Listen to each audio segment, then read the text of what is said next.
ये हैं वो सीढ़ियाँ, लगभग 500 सीढ़ियाँ जो हमें धीरे धीरे लेकर जाती हैं जबलपुर के भेड़ा घाट में स्थित रहस्यमयी 64 योगिनी मंदिर तक। हर कदम मानो एक नई ऊर्जा से भर देता है। नीचे से देखते हुए ये सीढ़ियाँ साधारण लगती हैं, लेकिन इन्हें चढ़ते हुए ऐसा लगता है जैसे आप किसी और ही दुनिया में प्रवेश कर रहे हों। ऊपर चढ़ते चढ़ते पीछे मुड़कर देखिए तो नज़ारा और भी अद्भुत हो जाता है। नीचे बहती है माँ नर्मदा, शांत, निर्मल और पवित्र। उनकी लहरों की आवाज जैसे हर यात्री को आशीर्वाद देती है। और ऊपर धीरे धीरे सामने आता है 64 योगिनी मंदिर का भव्य प्रवेश। ये सफर सिर्फ सीढ़ियों का नहीं, बल्कि आस्था और रहस्य की उस अनोखी यात्रा का है, जहां हर कदम आपको दिव्यता के और करीब ले जाता है। जैसे जैसे कदम आगे बढ़ते हैं, हर सीढ़ी हमें और ऊपर ले जाती है। कभी तेज धूप, कभी हल्की हवा, लेकिन भीतर का उत्साह हर थकान को मिटा देता है। इन सीढ़ियों पर चढ़ते हुए मन में एक ही सवाल उठता है कि आखिर ऊपर पहुंचने पर हमें क्या अनुभूति होगी। क्योंकि कहते हैं जो यात्री इन सीढ़ियों को पार करता है वो केवल मंदिर तक नहीं पहुंचता, बल्कि एक अलग ही आध्यात्मिक अनुभव में प्रवेश करता है। हर कदम एक साधना है, हर सांस एक प्रार्थना है, और इसी सफर में धीरे धीरे नजर आने लगता है वो दिव्य स्थल 64 योगिनी मंदिर। जैसे ही आप इन सीढ़ियों को पार करके ऊपर पहुंचते हैं, सामने दिखाई देता है एक विशाल द्वार।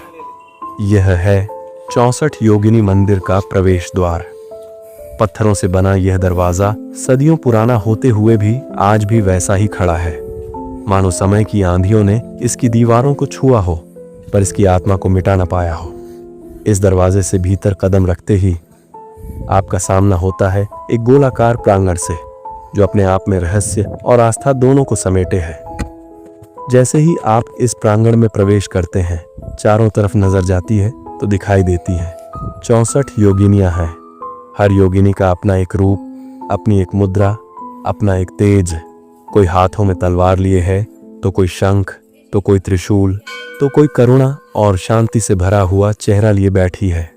ये 64 रूप माँ शक्ति के वे स्वरूप हैं जिन्हें साधारण नजरों से देखना आसान नहीं, क्योंकि इन मूर्तियों में छिपा है वो रहस्य जो तंत्र साधना और ऊर्जा विज्ञान से जुड़ा हुआ है।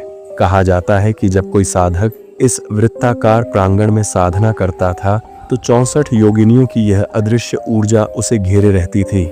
उसके मन, उसकी आत्मा और उसके चारों ओर के वातावरण को एक अद्भुत शक्ति से भर देती थी। हर प्रतिमा मानो पत्थर नहीं, बल्कि जीवित शक्ति का प्रतीक हो। और इस गोलाकार प्रांगण के बीचों बीच खड़ा है एक और मंदिर। यह है शिव और पार्वती का गर्भगृह।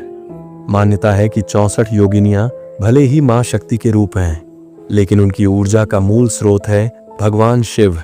इसीलिए इस पूरे वृत्त के केंद्र में शिव और शक्ति को एक साथ स्थापित किया गया। यहाँ खड़े होकर ऐसा प्रतीत होता है जैसे ब्रह्मांड का पूरा चक्र इन्हीं के इर्द गिर्द घूम रहा हो। चारों ओर 64 शक्तियां और बीच में आद्य योगी शिव। यह दृश्य साधारण आंखों के लिए केवल स्थापत्य हो सकता है, पर वास्तव में यह है सृष्टि का प्रतीक, जहां केंद्र है शिव और चारों ओर फैली हुई है शक्ति। इतिहास के पन्ने बताते हैं कि जब अंग्रेज भारत आए तो उन्होंने इस मंदिर की अद्भुत शक्ति और आस्था को कमजोर करने की कोशिश की। उन्होंने इस मंदिर पर आक्रमण किया, और फिर जो हुआ वह आज भी देखकर मन दहल उठता है। चारों तरफ बैठी 64 योगिनियों की एक एक मूर्ति को तोड़ दिया गया। माथे, हाथ, शस्त्र कुछ भी साबुत नहीं छोड़ा गया। हर प्रतिमा, हर रूप को जितना संभव हो सका अखंडित कर दिया गया। स्थानीय लोग कहते हैं कि रात के समय यहाँ आज भी अनोखी घटनाएं घटती हैं। कभी ध्वनि सुनाई देती है, कभी अचानक हवा रुक जाती है, और कभी लगता है जैसे किसी ने आपके कंधे पर हाथ रख दिया हो। ये सब बातें भले ही अंधविश्वास लगें, लेकिन जिन्होंने इसे अनुभव किया है वे कहत 66 योगिनी मंदिर केवल पत्थरों का ढांचा नहीं, ये भारत की प्राचीन साधना, आस्था और रहस्य का जीवित प्रमाण है। भले ही अंग्रेजों ने मूर्तियों को तोड़ा, लेकिन आज भी हर टूटा हुआ टुकड़ा एक गवाही देता है कि शक्ति को कभी मिटाया नहीं जा सकता। ये मंदिर हमें सिखाता है कि चाहे कितनी भी बाधाएं आएं, आस्था और संस्कृति अमर रहती है। दोस्तों, अगर आपको यह रहस्यमयी यात्रा पसंद आई हो तो इस वीडियो को लाइक और शेयर करना न भूलें। और हाँ, ऐसी ही अद्भुत और रहस्यमयी कहानियां जानने के लिए हमारे चैनल मिस्ट्री बाय रोशन को सब्सक्राइब करना जरूरी है, क्योंकि आगे आने वाली कहानियां होंगी और भी अद्भुत और भी रहस्यमयी।